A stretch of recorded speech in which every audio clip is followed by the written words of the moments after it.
remember a couple years ago when fans and NFL media and NFL fans of other teams, whatever you want to call it, were saying that Matthew Stafford was going to be nothing without Calvin Megatron Johnson. He wasn't going to be nothing.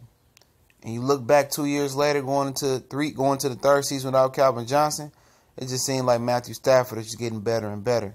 It's Motor City Sports Talk. Y'all know what it is. Your boy CJ Goodfella back. You know, talking some Detroit Lions football, waiting for the Pistons to finally hire a coach and a GM. Day 56 since the end of the season. So, it's 56 days without us getting a head coach. So, I always want to just keep y'all updated on that real quick. But yeah, man. I remember people telling me that oh yeah, Stafford is done, man. You know, he don't have Calvin Johnson. What is he gonna do, man? They brought in Marvin Jones. Oh, Marvin Jones ain't nothing. He do nothing in Cincinnati. And I told people that Marvin Jones was actually a good player. You know, a couple years before his last season in Cincinnati, he tore it up. His drop rate was small. You know, it was very, very minimum. He was a consistent number 2 type of guy. But he got injured, and they had got Mohamed Sanu, and they ended up letting both him and Mohamed Sanu go. And, you know, Marvin Jones had a lot of talent. You know, he was in a run-first, A.J. Green first, second type of offense. And I told you guys to put on Matthew Stafford. It was going to be a problem. Golden Tate has continued to hold up his end of the bargain for the most part. And it's rolling. You know, I told people that Matthew Stafford was going to be a better overall quarterback without Calvin Johnson, and people laughed at me. He doesn't have to hone in on Calvin anymore. You know, he can spread the ball around and people don't know where it's going to go. And the next step in that maturation for Matthew Stafford is to start to win playoff games, and with the help of a run game, that can happen.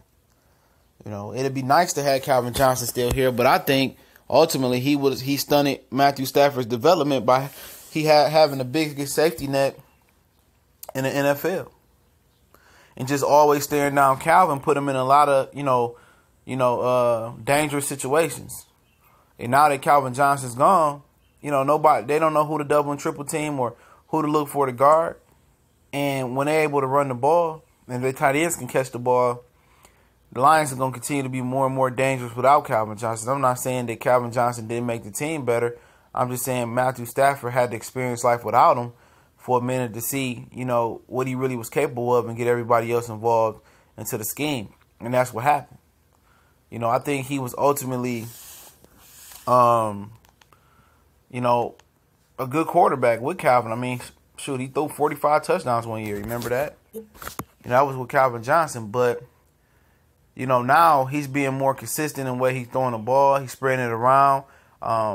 He's showing his real talent. I think, Calvin Johnson, to kind of cut myself off here, motivated him to get into better shape. He's added the mobility factor. You got Matthew Vick out there, man. He's running balls. He's quicker. He's agile. He don't have that fat baby face no more. He's slimmed down, and he's an athlete. You kind of got to start putting him in like the second or third tier mobile quarterbacks. That's what it is. I mean, I think, people were pleasantly surprised that he did so well without Calvin Johnson. And I'm not, because if you're a student of the game, football, his vision was going to open up. He was going to trust the other teammates a little bit more and throw the ball all the way around. And like I said, the next step, for this Detroit Lions team is to run the ball. And once they run the ball, Matthew Stafford's, the floodgates will open. Of course, we all love Megatron going to make those spectacular catches. But at the end of the day, he was too much of a safety net and a bailout for Matthew Stafford. And I said it with Stafford and Ndamukong Suh and Calvin Johnson making all that money under the cap. 2 of them had to go. And people called me crazy when I said, they should have traded Calvin Johnson and Ndamukong Suh. I know they should have traded Ndamukong Suh when they didn't come to a contract extension. And Calvin Johnson, when he started to get broke up, he got that nerve injury where Harrison Smith hit him, and he started to get broke up. I said they should trade him. Oh, no, you can't trade Megatron. You can't trade Ndamukong Suh. And they both walked. One walked, to free agency into Miami, and one walked into retirement. And sometimes you got to get something, instead of nothing. But the thing about it is they absolutely didn't get nothing. They absolutely got cap relief and cap space. And, no damn money on the book so far for next year. Their cap situation is looking a lot better. And that's why they didn't go out crazy spend this year. I think they might be 40 or 50 million under the cap next year.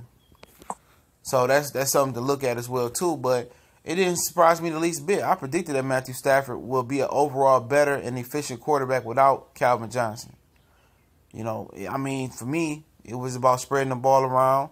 It was about not just honing in and looking at Calvin all the time and holding, taking unnecessary sacks and forcing in unnecessary passes and getting interceptions and stuff of that nature. So I think a lot of the critics and a lot of the Detroit media, a lot of the national media is eating crow. Because if you took Julio Jones away from Atlanta, I mean, Matt Ryan is what? Regular. You know, you take A.J. Green away from the Cincinnati Bengals, what's Andy Dalton? Really nothing. You know, it's a few quarterbacks that you won't take their number one target away. If you take the number one target away, that still will be efficient and still be on track. Your Drew Brees, your Phillip Rivers, your Tom Brady's, your Aaron Rodgers, guys of that nature. A lot of other guys who take their number one target away, they're really not that good anymore. They really drop off and lose a little bit or lose a lot. And Matthew Stafford proved that he didn't lose anything to drop off of Calvin Johnson. He gained. He was able to show his ability to put the team on his back, but he only could do that so far if he don't get support from the running game and from the defense. And we'll see how that goes in the future. You can get that push, but I want to do this video to remind people that Matthew Stafford thrived without Calvin Johnson. So all them people say, oh, Calvin Johnson made him all those years.